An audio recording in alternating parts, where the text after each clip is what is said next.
இளைஞரணி மாநாட்டுக்கு பிறகு முழு கட்சியும் உதயநிதியிடம் செல்வதால் கனிமொழி சிக்கலில் உள்ளார்.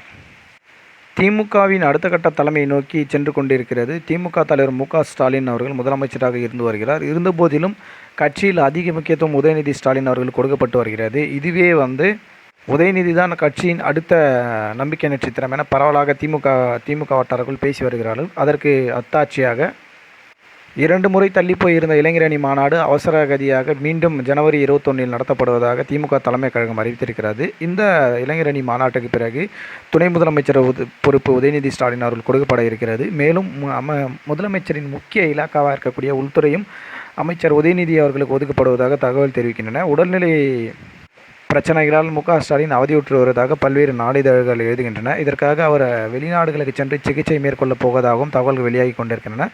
அப்படி முதலமைச்சர் அவர்கள் வெளிநாடு சென்று சிகிச்சை எடுக்க வாய்ப்பு இருப்பின் அதன் பிறகு கட்சியின் ஒட்டுமொத்த அதிகாரம் உதயநிதி ஸ்டாலின் அவர்கள் கைப்பற்றி விடுவார். ஆனால் கனிமொழி அவர்கள் திமுகவின் தலைமை பொறுப்புக்கு எப்படியாவது வர வேண்டும் என பல்வேறு முயற்சிகளை ஆரம்பகட்ட முதலில் எடுத்து வந்தார். இதை அறிந்த உதயநிதி ஸ்டாலின் கட்சியிலும் ஆட்சியிலும் தனது பெயரை முன்னிறுத்தி கொண்டார். ஒருவேளை மு.க. அழகிரி போன்று தன்னையும் ஒதுக்கிவிடுவார்களோ என்ற கனிமொழி மிகப்பெரிய அச்சத்தில் உள்ளார்.